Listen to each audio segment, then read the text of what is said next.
오늘 말씀의 제목은 하늘과 땅에 성취되는 하나님의 계시된 뜻이라는 제목으로 말씀을 나누겠습니다.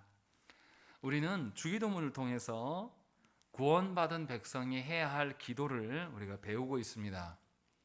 무엇보다 하나님 나라의 주인은 크고 높으신 하나님이시며 예수 그리스도를 희생하심으로 말미암아서 그 하나님께서 우리의 아버지가 되어 주셔서 우리는 기도할 수가 있게 되었습니다. 이처럼 구원받은 자만이 하나님과 하나님 나라에 대해서 알고 소망할 수 있습니다.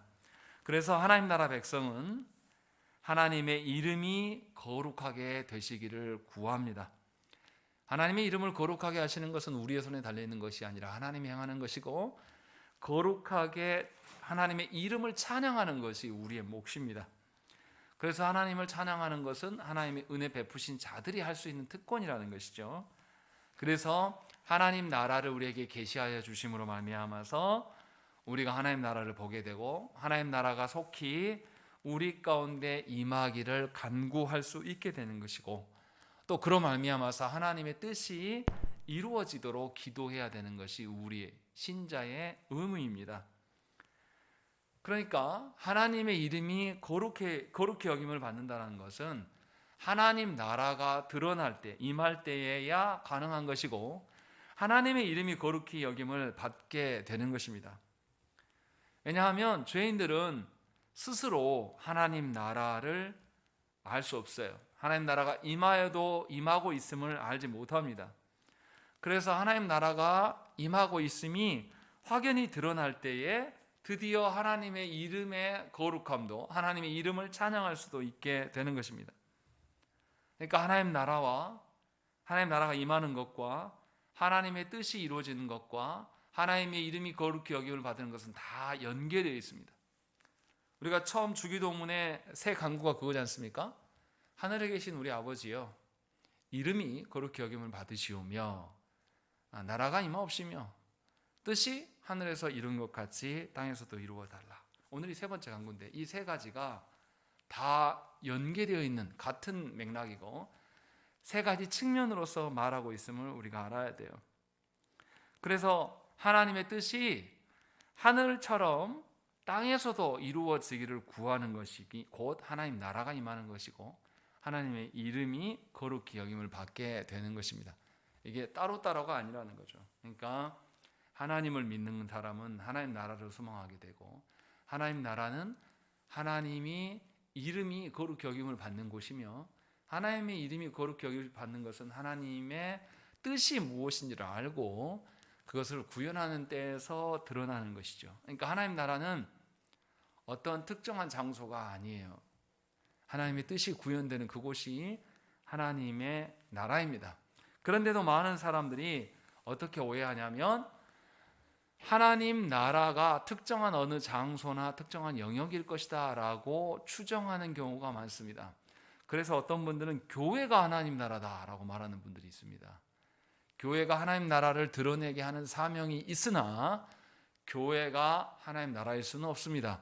실제로 타락한 교회는 얼마든지 있는 것이고, 교회 안에서도 성도된 자들 중에서 하나님 나라를 앙망하지 않는 사람이 무지기수로 많다는 것이죠. 그런 점에서 하나님 나라는 어떤 특정한 우리가 아는 제도적인 그런 나라가 아니에요. 세례를 받고 교회 안에 직분자가 세워지면 그것이 하나님 나라일 것이다 라고 추정하는 것은 어리석은 겁니다. 그런데 많은 성도들이 그런 식으로 신앙생활을 해요. 그래서 교회에서 세례받고 직분 받으면 자기는 안전할 것이다 라고 여깁니다. 그러나 분명하게 말씀드리지만, 하나님의 나라라는 것은 하나님의 뜻이 확연히 드러나는 것, 구현되는 것이며, 하나님의 이름이 무엇보다도 거룩한 것임을 모두가 인정하는 그것이 하나님 나라가 된다는 것입니다. 그래서 하나님의 뜻이 굉장히 중요해요. 아무리 교회가 있어도 하나님의 뜻을 구하지 않는 교회면 더 이상 그곳은 하나님 나라일 수가 없는 것이죠. 그래서 조국 교회가 어떤 정체성으로 교회를 서느냐라는 게 굉장히 중요합니다. 사람의 관계로 세워진 교회들은요, 하나님의 뜻과 무관합니다. 오전에도 우리가 성월교를 통해서 들었지만 사람의 관계성을 강조해요. 그런 교회는 어떻겠습니까? 하나님께 예배함보다 뭐를 중시하겠어요? 사람 관계를 형성할 수 있는 것들이 훨씬 중요합니다. 그래서 어떤 일이 일어나냐면 사람들이 직장 생활에 바쁘니까 서로 관계가 안 좋으니까 예배를 포기하고 주일에 놀러 가기도 하고, 교회에서 예배를 포기하고 주일에 체육대회를 하는 겁니다. 예배 아예 안 합니다. 실제로 그런 교회들이 굉장히 많아요. 교회 이름으로 그렇게 합니다. 물론 때에 따라서 어떤 특정한 이유 때문에 예배 장소를 옮겨서 할 수는 있겠죠. 그러나 분명하게 하나님의 뜻이 구현되고 있는가가 매우 중요하다는 것입니다. 그러면 우리가 하나님의 뜻을 구현하려면 하나님의 뜻이 뭔지를 알아야 되겠죠. 도대체 그럼 하나님의 뜻이 뭘까라는 것이죠. 많은 성도들이 실제로 일상을 살아가면서 하나님의 뜻이 무엇인지를 매우 궁금해합니다. 그래서 일상에서 벌어지는 사건들 속에서 또 우리가 무엇인가 선택해야 될 때 하나님의 뜻대로 하기를 원하는 것이 굉장히 많아요. 근데 그러한 삶의 문제는 뭐냐면 자기의 상황 속에서만을 생각하는 거예요. 하나님의 뜻에 대해서. 예를 들어 이런 거예요.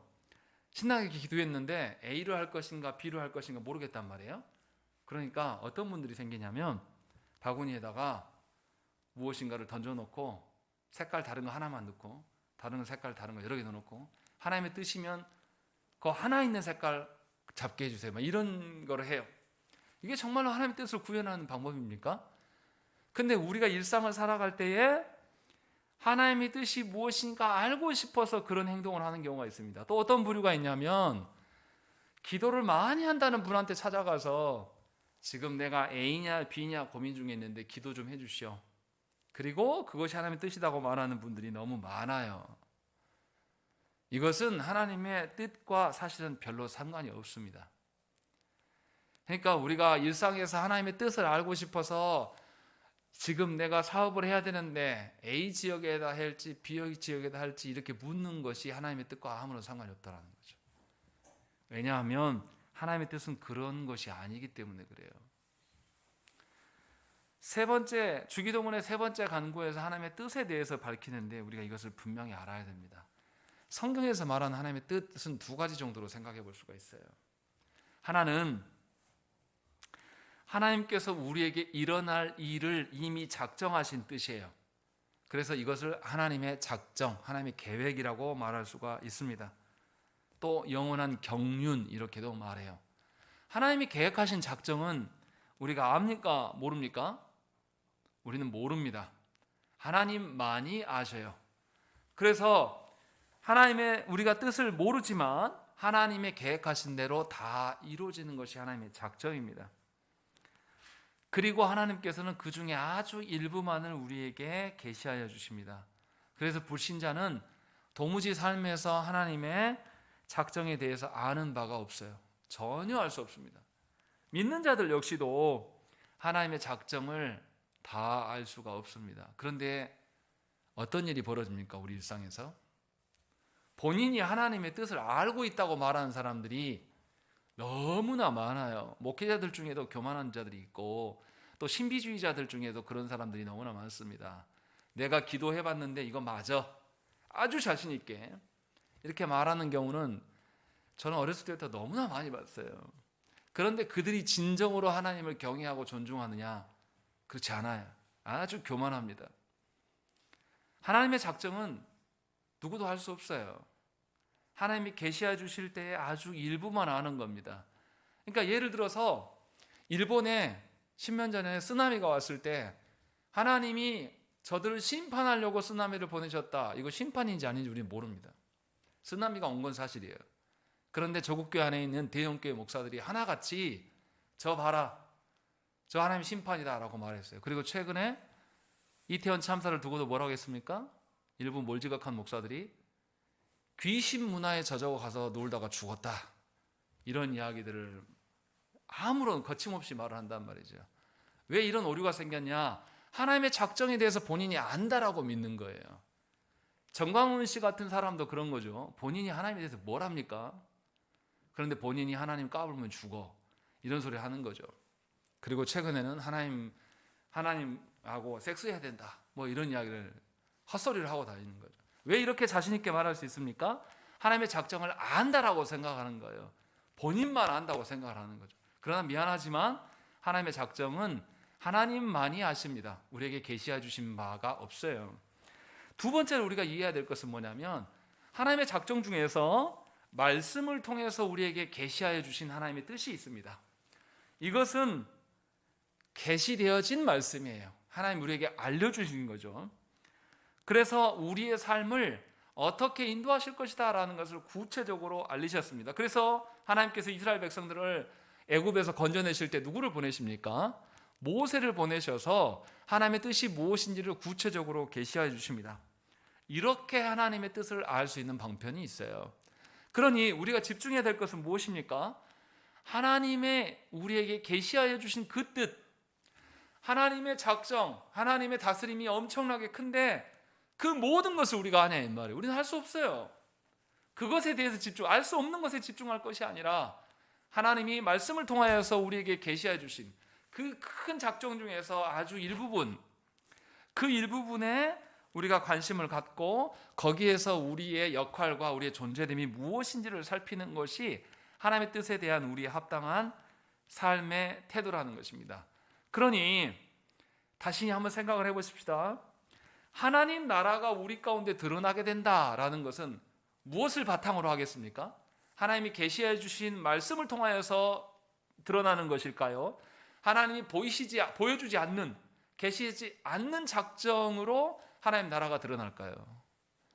이거는 생각해보다 많아. 하나님 계시해 주신 말씀에 근거하여서 하나님의 뜻이 구현되는 것, 이것이 하나님 나라가 우리 가운데 드러나는 것입니다. 그러니 하나님의 뜻이 하늘에서처럼 땅에도 이루어지기를 원합니다라고 했을 때 이 하나님의 뜻이라는 것은 우리에게 계시해 주신 말씀의 영역에 구체적인 것이죠. 그렇기 때문에 하나님 나라는 말씀과 연동되어 있습니다. 하나님 나라가 말씀과 상관없이 누구의 상상으로 되어지는 나라가 아니에요. 하나님 나라는 또 이 땅에서는 매우 대적하고 거절하는 이들이 많지만 하늘에서 하나님이 다스리시는 영적인 세계에서는 거절하는 자가 없이 온전히 순복하는 일이 일어나고 있다는 것입니다. 그래서 하나님 나라가 우리 가운데 오게 되는 것은 하나님이 계시해 주신 그 말씀의 앞에서 내 자신을 꺾고 온전히 하나님의 뜻대로 내가 변화될 때에, 계시해 주신 말씀이 내 안에 그대로 구현될 때에 드디어 하나님 나라를 우리가 경험할 수가 있게 되는 것입니다. 그러니 하나님 나라가 드러나는 것은 내가 말씀으로 내 존재 자체가 변화되는 것으로 인하여서 드러나요. 나의 원래 죄성으로 가득한 본질, 그것으로서 살아가는 것이 아니라 계시된 말씀을 통하여서 내가 생각했던 것들을 포기하면서 하나님을 닮아가는 것, 우리의 품성의 변화가 드러날 때에 하나님 나라가 세워져 가는 것입니다. 그러니 하나님 나라는 머릿속에만 있는 하나님, 아니면 또 우리의 상상 속에만 있는 하나님이 아니에요. 또 반대로 어떤 제도권으로서의 하나님 나라가 아니에요. 왜 제가 이 말씀을 드리냐면 어떤 분들은 이렇게 생각하는 분들이 있어요. 우리 교회에 소속되면 하나님 나라를 따는 당상이다, 이렇게 말하는 인간들이 있어요. 이단들이 이런 소리 잘하죠. 그런데 요즘에는 정통교회라고 하는 교회에서도 이런 소리를 자주 합니다. 그래서 우리 교회에 머물면 하나님 나라, 우리 교회를 떠나면 아주 악한 사람인 것처럼 말하는 분들이 굉장히 많아요. 그래서 성도가 어떤 이유 때문에 교회를 떠나게 될 때 서로 원수를 맺습니다. 이것은 아주 교만한 태도예요. 하나님 나라는 제도적인 나라가 절대 아니에요. 우리가 만들어 놓은 어떤 각 지교회가 하나님 나라가 아니고요, 우리가 만들어 놓은 어떤 공동체가 하나님 나라가 아니에요. 오전에도 소요리 문답 때 말씀드린 것처럼 우리가 세상을 떠나서 우리끼리 선한 공동체 모임을 갖고 살아간다 해서 하나님 나라가 그곳에 완벽하게 실현되는 것이 아닙니다. 분명한 것은 뭐냐면 하나님 앞에서 하나님께서 하나님 나라를 드러내도록 우리에게 하나님의 말씀을 계시하여 주셨고, 이 계시하여 주신 것을 소중히 여기면서 하나님을 향한 우리의 태도, 그 태도가 변화되는 것이 바로 하나님 나라가 되는 것입니다. 이것이 하나님 나라의 뜻이에요.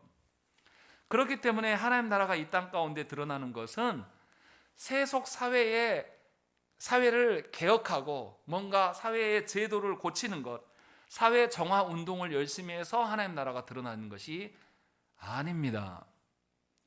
그런데 이것에 대한 잘못 생각을 갖고 있는 자유주의 신학을 하는 사람들은 어떻게 합니까? 이 사회에 가난한 자들이 회복되고 이 사회에 평등이 이루어지면 하나님 나라가 올 것이라고 믿는 거예요. 그래서 사회운동에 모든 힘을 쏟습니다. 교회의 모든 에너지를 그 일에 몰두하는 것이죠. 그러나 말씀을 통하여서 하나님 나라의 뜻이 구현된다는 측면을 보면 우리가 해야 될 일은 뭐 해야 되겠습니까? 하나님의 계시된 말씀 앞에서 우리가 얼마나 틀어졌는가를 확인되기 때문에 우리는 회개하는 일에 열심을 내야 돼요. 그리고 주께서 계시해 주신 그 말씀 앞에서 순종하고 복종하는 일에 우리가 힘써야 되는 것이죠. 이것이 하나님 나라가 이 땅 가운데 드러나게 하는 일에 매우 중요한 일이 되는 것입니다. 그러니 교회는 하나님의 말씀이 계시되어야 되고 계시되어진 말씀들을 성도들이 어떻게 해야 됩니까? 모두 순복해야 되는 것이죠. 이것이 목양이에요. 그래서 교회가 말씀의 계시됨과 계시됨에 근거해서 성도들의 삶이 개혁되어 가는 것, 하나님의 다스림 가운데 순응해 가는 것, 이것이 교회됨이고 이것이 하나님 나라를 구현해 나가는 일이라는 것입니다. 그래서 교회 안에서 하나님의 말씀이 계시, 설교가 굉장히 중요한 것이고 성도들에게 무엇보다도 하나님의 말씀을 사랑하고 읽고 연구하고 그것을 나의 삶에 적용하며 살아가는 것, 이것이 너무나 중요한 일이 되는 것입니다. 이것이 하나님 나라를 우리의 삶 가운데 구현하는 것이죠. 그러니까 여러분들 자녀들에게 보여줘야 될 것은 우리가 생각하기에 바른 것이 아니라 하나님의 계시된 말씀을 내가 살아내는 거예요. 그래서 부모된 내가 하나님 앞에서 회개함으로 고쳐져 나가는 것을 자녀들한테 보여주는 겁니다. 내 치부가 부모된 나의 어리석음이 드러나 해서 부끄럽게 여기는 게 아니라 그 하나님이 나를 치시고 나에게 순종하라고 요구하실 때 내가 엎드려 나를 꺾고 순종해 나가는 모습, 그래서 내 삶이 개혁되어 가는 그런 모습을 자녀들한테 보여줄 때에 자녀들은 진정으로 부모를 통하여서 하나님 나라를 보게 되는 것입니다. 이것이 하나님 나라의 뜻에 대한 이해입니다. 그러니까 우리는 우리 스스로 하나님의 뜻을 전혀 알 수가 없다라는 거예요. 우리는 본성적으로 하나님과 이웃을 대적하는 그런 존재, 그런 품성을 갖고 있습니다. 그래서 우리 어떻게 합니까? 하나님의 뜻에 맞춰서 생각하는 것이 아니라 내가 생각해 보니 하나님의 뜻이 이럴 것이다 라고 이것을 판단하는 경우가 훨씬 많습니다. 성경에서 근거한 대로 하나님의 뜻을 가져오는 것이 아니라 내가 판단해 보니까 여기는 하나님 나라가 아닌 것 같아, 저 사람은 좀 문제가 있는 것 같은데, 이것에 휩싸이는 경우가 많습니다. 그래서 어떻습니까? 내가 손해보거나 내가 잘못되는 것을 두고 하나님의 뜻이라고 인정하는 사람은 거의 없습니다. 그렇지 않겠어요? 우리가 손해보는 그런 방식, 만약에 하나님께서 우리 교회를 키우고 싶으시지 않으세요? 정말로 소수로 남겨놓고 질적인 성장을 하나님 요구하시는데 우리는 우리의 뜻대로 사람 많이 모으는 게 우리 뜻이다 라고 생각하면 우리가 힘쓰는 것과 하나님의 다스림이 일치되겠습니까? 그럴 수 없는 것이죠. 분명하게 우리가 볼 때 어떠함을 취하는 것은 우리 영광을 위해서 살아가는 것입니다. 우리의 뜻을 구현하는 거예요. 이것은 반드시 하나님의 뜻에 대적하게 되어 있습니다. 그래서 신앙고백서 124문의 답이 어떻습니까? 답의 두 번째 줄 보세요. 처음부터 나오는 이야기가 뭐냐면 우리와 모든 사람들이 자기 자신의 뜻을 버리고 라고 되어 있습니다. 이게 먼저 언급됩니다. 하나님의 뜻이 어쩌고 저쩌고 말하기 전에 네 뜻을 먼저 버려라 라는 것을 먼저 이야기를 하고 있다는 것입니다. 그리고 나서 내 뜻을 버렸을 때야만 뭐가 남는다? 주님의 뜻이 나와요. 근데 주님의 뜻이 어떻게 된다? 유일하게 선하다 라고 이야기를 하는 거죠. 내 뜻을 버릴 때에만 주님의 뜻이 유일한 선이 될 수 있다라는 것을 밝히고 있다는 것입니다. 그리고 유일한 선이 하나님의 뜻이 될 때 드디어 불평 없이 순종하게 될 수 있다, 이것을 구해라 라고 하는 것이 기도문의 내용입니다. 얼마나 하나님께서 명확하게 하나님 나라가 어떻게 드러나는 것인가를 우리에게 알려줍니까? 얼마나 이렇게 복된 일입니까?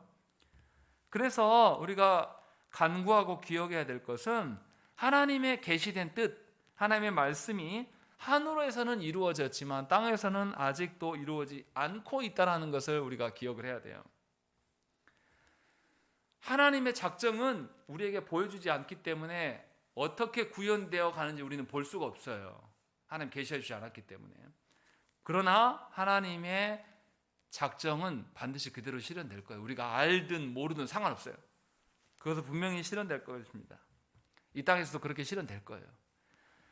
그런데 우리가 관심을 가져야 될 하나님의 말씀으로 계시해 준 그 뜻, 계시하신 그 뜻에 대해서는, 하나님의 명령에 대해서는 아무 저항 없이 실현될 수 있도록 하나님 앞에 우리 자신을 꺾어 드려야 된다는 것입니다. 그렇기 때문에 신자는 주님의 뜻이 이루어졌으면 좋겠습니다 하고 바람을 아뢰는 것이 아니에요. 우리와 모든 사람들이 주님의 뜻에 순종하고 주님의 계시된 뜻을 이루게 행하게 해달라고 간구하는 청원입니다. 의미가 달라요. 하나님 그랬으면 좋겠네요 이렇게 던지는 거. 이것은 누구랑 하는 이야기냐면, 이웃집 아들이 서울대 넣고 공부하니까 아이고 열심히 해서 서울대 가면 좋겠네. 이것은 서울대 가는 것에 내가 동참하는 겁니까? 동참하지 않는 겁니까? 전혀 동참하지 않는 거예요. 그냥 복 받아 이렇게 말하는 거예요. 그런데 주기도문에서 간구하는 것은 뭐냐면, 실제로 하나님의 뜻이 하늘에서 이룬 것 같이 우리 가운데 이루어지기를 원합니다. 간구하는 것은 누가 동참해야 되는 것이죠? 내가 실제로 그 하나님 나라의 뜻이 구현되는 일에 나 자신을 서게 하고 내가 거기서 순종하겠습니다 라는 것을, 실제로 삶으로 구현하겠다라는 것을 간구하는 것입니다. 그래서 하나님의 뜻이 구현된다라는 것은 나와 상관없이 이루어져서는 안 돼요. 반드시 하나님께서 우리에게 말씀을 주셨으면, 말씀을 들은 우리가 하나님의 뜻을 구현하는 일과 함께 협력해야 되는 것입니다. 그래서 우리의 행실이, 우리의 말하고 생각하고 행하는 모든 것들이 하나님의 뜻과 부합할 때에 하나님의 뜻이 이루어집니다. 그렇기 때문에 기도하는 자는 말씀을 잘 깨닫게 해주시라고, 계시해 주신 말씀 앞에 잘 이해할 수 있도록 기도하고, 또 말씀의 뜻과 내 뜻이 부딪힐 때에 나의 뜻을 버리게 되려고, 그리고 하나님의 뜻만이 선한, 유일한 선함이 될 수 있도록 하나님께 간구해야 된다는 것입니다. 그러니까 자신의 뜻을 버린다는 것은 우리의 본성적인 타락의 죄성을 다 염두에 두고 말하는 겁니다. 우리 중에 하나님의 다스림 가운데 우리가 생존하고 번성한다고 믿는 사람이 몇이나 됩니까? 정말로 하나님의 뜻으로 인하여서 살아간다면 우리가 살아가면서 불안해하지 않을 것입니다. 우리가 장래에 대한 염려로 늙어가지 않을 거예요. 오히려 반대로 그러겠어요. 제가 요 며칠 전에 페이스북에서 글을 봤는데, 나이 듦에 대해서는 어떤 목사님이 써놓으셨어요. 우리는 어떻습니까? 은퇴하는 직분자들 은퇴하러 가면 항상 비슷한 말을 해요. 뭐라 그러냐면, 70에 은퇴하시는 장로님이나 권사님들이 나가서 교인들 앞에서 내가 해보니까 힘있고 젊었을 때 하나님께 순종하지 못한 거, 헌신하지 못한 게 너무 후회된다. 당신들은 그러지 말아라. 이렇게 이야기하는 경우를 많이 봤어요. 하나님 나라가 그분의 말대로라면 어떤 것이죠? 힘이 있고 건강할 때 하나님 나라를 세운다라고 생각하는 거예요. 그런데 생각을 해보세요. 요 바깥에 나가면 우리 교회 왼쪽에 보면 뭐 있습니까? 감나무 있잖아요. 감나무 지금 많이 떨어졌는데 감나무 언제 아름답습니까? 잎이 싹 떨어지고 빨간 감이 이렇게 쫙 맺혀 있어요. 그것이 감나무의 가장 아름다운 결실 아닙니까? 그때 누가 봐도 가을이네, 풍성하다라고 이야기해요. 그런데 감나무 입장에서 그때 풍성한 겁니까? 이제 겨울이 와요. 그래서 잎을 다 어떻게 했어요? 전부 떨어뜨려 자기가 싹 내주고 이제 남은 건 뭐밖에 없어요? 유일하게 남은 건 감밖에 없습니다. 그런데 사람들은 이상하게 그거 보면서 와 예쁘다라고 이야기하는 거예요. 하나님께서 주신 우리의 인생의 삶에서 늙어가면서 드러나야 될 그 아름다움 분명하게 있습니다. 우리가 하나님 앞에 더욱더 성화되어져 가고 하나님 앞에서 내 더러운 습성들을 꺾어가면서 남겨질 감이 우리 안에 있다라는 거예요. 이것이 직분자들에게 하나님이 요구하시는 바예요. 그래서 우리의 품성이 날이 갈수록 거칠고 고집스러운 그렇게 되는 사람이 아니라 하나님 앞에서 누가 봐도 너그럽고 하나님의 것들만을 추구하고 하나님의 것에 대해서는 단호하지만 세상의 것에 대해서는 단호하지만 하나님의 것에 대해서 추종하는 그러한 품성이 직분자들에게 드러날 때에 은퇴할 때는 다른 말을 할 수가 있는 거예요.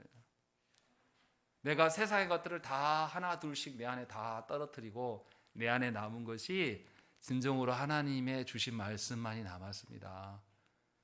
나는 죽을 때까지 이것을 보존하고 살아갈 것입니다. 내가 비록 힘이 없고 연약하지만 내 안에 악한 것들을 다 제거하신 하나님께 감사를 돌리고 여러분들도 이 길을 함께 가십시다, 이렇게 말할 수 있는 거죠.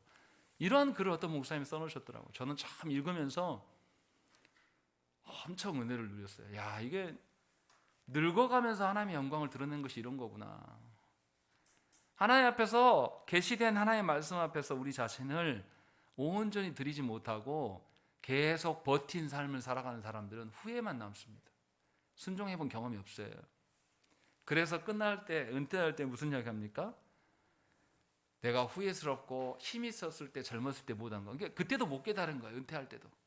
하나님 나라가 힘과 능력으로 되는 나라가 아니다.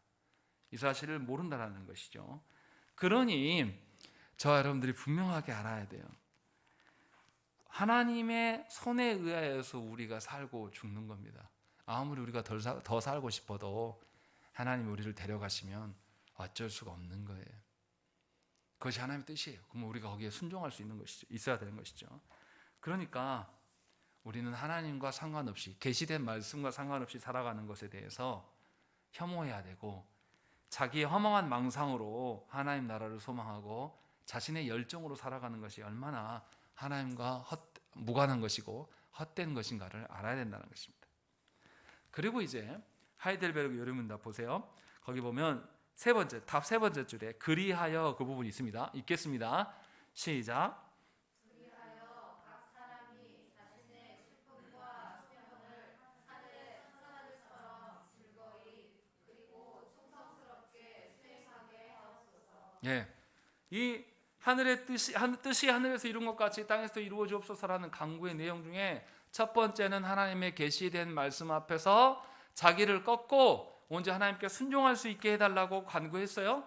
그리고 두 번째 나오는 이야기가 뭐냐면 자신의 직분과 소명에 대한 이야기를 하고 있어요. 우리는 우리의 모든 삶의 영역에서 하나님의 계시된 뜻에 순종함으로 하나님 나라가 구현되는 것을 소망하는 것이에요. 이것이 바로 직분과 소명과 연결된다, 요 이야기를 하고 있는 것입니다. 어떤 분들은 하나님이 우리를 부르신 소명과 직분을 교회 안에서만의 직분이라고 생각을 해요. 그래서 교회 안에 들어오면 굉장히 거룩한 척, 굉장히 하나님 나라의 어떠한 것처럼 살아가는데 다시 일상으로 돌아가면 자신의 본색이 드러나요. 거칠고 남을 속이고 남 위에 군림하려고 하는 그런 태도들이 드러나는 분들이 참으로 많습니다. 한결같지가 않아요. 그러나 신앙 고백서에서 분명히 밝히고 있어요. 하나님께서 계시하여 준 그 말씀, 그 뜻 앞에서 삶의 모든 영역에서 순종해야 됨을 신앙 고백서는 강조합니다. 그러니까 직분과 소명은 어디에서 드러나는 겁니까? 예배당에서만 드러나는 것이 아니에요. 우리의 일상의 모든 삶에서 하나님의 뜻이 존중되어지고 하나님의 뜻 앞에서 나를 꺾고 내가 하나님의 성품을 닮아가서 나의 거짓되고 허탄한 것들이 내 안에서 다 빠져나가고 진실되게 유일하게 진실된 하나님의 말씀만이 내 안에 남게 하는 것이 직분을 감당하는 삶이라는 것이죠. 그러니까 직분은 어디에서 드러나는 것이죠? 여러분들의 삶의 아주 소소한 것들 안에 여러분들의 직분이 드러나는 거예요. 하나님의 부르심, 사명, 소명도 여러분들의 일상에서 아주 작은 영역에서 드러나요. 그러니까 여러분들이 자녀를 대할 때 여러분들은 뭐로 서 있어야 됩니까? 소명자로, 직분자로 서 있는 것이에요. 여러분의 직장에서 생활할 때에 불의한 일로 직장 상사가 부를 때에 할 수만 있으면 이것을 어떻게 바른 일로 행할 수 있는가에 대한 고민을 해야 되고, 이것이 하나님 나라를 구현하는 것과 직결되는 문제이다 라는 것을 알고 살아가는 거예요. 그러니까 직분을 수행함은 교회에 모였을 때만 하는 게 아니에요. 어떤 이들처럼 교회 와서 앞에서 교회 차량 운행하고 교회 앞에 이렇게 질서 봉사하고, 큰 교회들 가면 뭐 하냐면요, 큰 교회 예배 드리면 그 교회 일대가 교통이 마비가 됩니다. 그런데 그 교회에 직분자들이 나와서 탁 띠를 두르고 교통 통제하고, 그 통제의 그 흐름이 누구를 위한 겁니까? 교회를 위해서만 교통 통제하는 분들이 너무 많아요. 그러면 세상 사람들이 지나가면서 무슨 이야기 하겠습니까? 일요일만 되면 저놈의 교회 때문에 여기가 마비된다고. 이것은 교회가 할 일이 아니에요. 차를 다 안 타고 와야죠. 그래서 전혀 사람들한테 위화감을 주지 않는, 그러니까 한 가지를 해도 우리 편한 대로가 아니라 정말로 복음을 위해서 내가 어떻게 희생해야 될 것인가가 드러나야 되는 것이죠. 그런데 우리는 어떻게 생각하냐면, 내가 일찍 예배드리고 나는 직분자니까 교회에서 가서 내가 봉 들고 나는 주일마다 교통 통제를 하고 있다. 이거는 사실은 하나님 나라와 크게 관련이 없을 수 있어요. 좀 생각을 해봐야 한다는 거죠. 그래서 분명하게 말씀드리고자 하는 것은, 우리의 직분, 우리의 소명에 대한 반응과 대응은 우리의 모든 삶 속에서 드러나는 것이에요. 나 홀로 있을 때 하나님을 향한 태도들, 내가 생각하는 것들, 모든 것이 거기에 들어가 있어야 되는 것이죠. 하나님께서 우리가 능력이 있어서 부른 게 아니거든요. 우리가 자격이 충분해서 부른 게 아니에요. 자격 없고 아무 가치 없는 우리들을 하나님의 것으로 충만케 하여서 세상에서 볼 수 없는 그런 존재로 서게 하시기 위해서 우리를 소명자로, 직분자로 부르신 거예요. 그러면 우리는 세상의 방식이 아니라 하나님 앞에 나를 불러주심에 감격하여서 그것 앞에서 열심을, 하나님 앞에서, 하나님 주신 것들 앞에서 열심을 내고 충성스럽게 살아가야 돼요. 그럴 때 세상 사람들이 우리의 충성됨을 보면서 하나님의 어떠하심을 보게 되는 것이죠. 이것이 있다라면 주변의 환경들이 달라져도 별로 그렇게 마음이 상하지 않아요.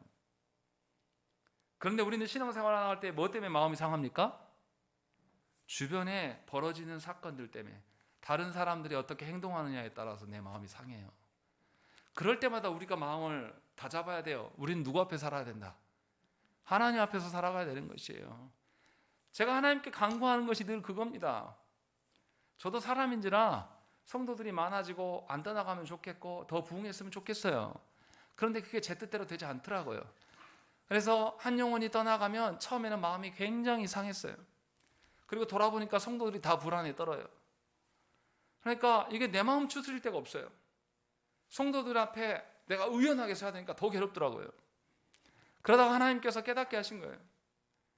너 누구 보고 있냐?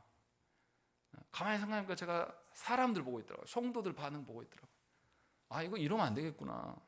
성도들 반응만 보고 있으면 어떻게 했습니까? 그렇게 목회를 수십 년 하면 어떻게 되겠습니까? 그 영혼이 어떻게 되겠어요? 병들어요. 그래서 목회 수십 년 한 사람 중에 우울증 있고, 목회자들 중에, 사모님들 중에 신경 노이로즈가 걸린 분들이 있어요. 이것은 하나님 앞에서 한 게 아니에요. 끊임없이 사람들 앞에서 반응하고 있었던 거예요. 그거를 목회했다라고 말하지 말라라는 거죠. 그렇게 깨닫게 하시더라고요. 그러고 나서부터는 하나님, 그냥 방문하면 방문하였을 때 말씀 전하는 걸로 저는 족할랍니다. 이분들이 언제 저와 함께 할지 저는 잘 모르겠는데, 하나님이 1년 있게 하시면 1년 할 것이고 2년 있게 하시면 2년 할 것, 있는 동안에는 열심히 할게요. 그리고 하나님 가라 가시면 그냥 순순히 놀랍니다. 그 생각을 바꿨어요. 그러고 나니까 더 이상 성도들 때문에 휘둘리진 않아요. 오히려 안타깝기는 해요. 저의 한계도, 제가 아무리 하나님 앞에서 한다고 해도 저의 한계는 분명한 거거든요. 감출 수가 없어요. 또 성도들의 한계로 인해서 또 떠나가는 걸 볼 때도 미련이 생기진 않아요. 그냥 다만 축복하는 거죠. 그 영혼도 더 좋은 교회에서 더 좋은 목회자 만나서 하나님 앞에서 잘 살면 되는 겁니다. 이런 관점으로 보면 우리의 삶이 요동이 돼도 하나님 앞에 계속 설 수가 있게 되는 거예요. 다윗의 시가 다 그런 걸 보이지 않습니까? 분명하게 우리의 직분과 소명도 그것을 말하고 있어요. 사람들 앞에서 네가 직분자냐, 네가 소명자이냐를 입증하려고 하는 것이 아니라 진실로 하나님 앞에서 우리가 서야 된다는 것이죠. 그래서 우리가 속한 사업장이나 직장이나 가정이나 학교나 이웃들 간의 그 관계 속에서 우리는 하나님의 부르심을 받은 자들로 서 있어야 됩니다. 그들과 어떻게 반응할 것이 아니라 세상의 논리와 세상의 질서 가운데 파묻혀 살아가는 것이 아니라 우리는 그 논리 속에 있으나 변함없이 하나님 앞에 서 있어야 돼요. 이것이 직분자이고 하나님 부르신 자들입니다. 그러니까 교회의 직분자는 교회에서만 있을 수 없습니다. 분명히 세상 속에 있으면서 세상의 질서가 그릇되고 허망한 것임을 입증하는 자로 서 있어지는 것입니다. 그러면 그 사람이 어떻게 살겠습니까? 자기 하나님의 그 질서가 세워지지 않는 그곳에서 더더욱 하나님을 붙들고 더더욱 말씀을 붙들 거예요. 하나님이 계시해 주신 그 말씀이 정말로 내 가정 안에서, 내 자녀들 가운데서, 내 배우자와의 관계 속에서, 또 내 직장의 상사들과 그 동료들과 부하 직원들 가운데서 온전히 세워져 있는가를 늘 더욱더 점검할 겁니다. 그렇게 살아가면 하나님이 부르신 모든 영역이 하나님 앞에서의 소명자로서의 영역이 되는 것입니다. 이것이 하나님 나라를 세워가는 것임을 분명히 우리에게 이야기를 하고 있어요. 그리고 마지막으로 하나 기억해야 될 것은 하나님께서 기도로 주신 것들이 분명하게 삶과 직결되어 있다는 거예요. 기도하는 것과 삶이 동떨어지지 않아요. 분명하게 일치되어 있습니다. 그래서 신앙 고백서에서 하는 이야기를 가만히 보면 그냥 되기를 원합니다. 우리 소망이나 바람을 아뢰는 게 아니라 나를 버리고 순종하게 해달라고 기도하는 거예요. 실제로 삶을 위해서, 행함을 위해서. 또 어떻습니까? 충성스럽게 수행하게 하옵소서라고 이야기했습니다. 반드시 내가 그렇게 살게 해달라고 기도하는 거예요. 그러니까 신자는 기도한 대로 살아가기 위하여서 하나님께서 말씀을 계시해 주실 것을 간구할 수밖에 없어요. 또 하나님께서 계시해 주신 것들을 실제로 살아고 하려고 보니 내 힘으로 안 돼요. 그러니까 기도할 수밖에 없는 거죠.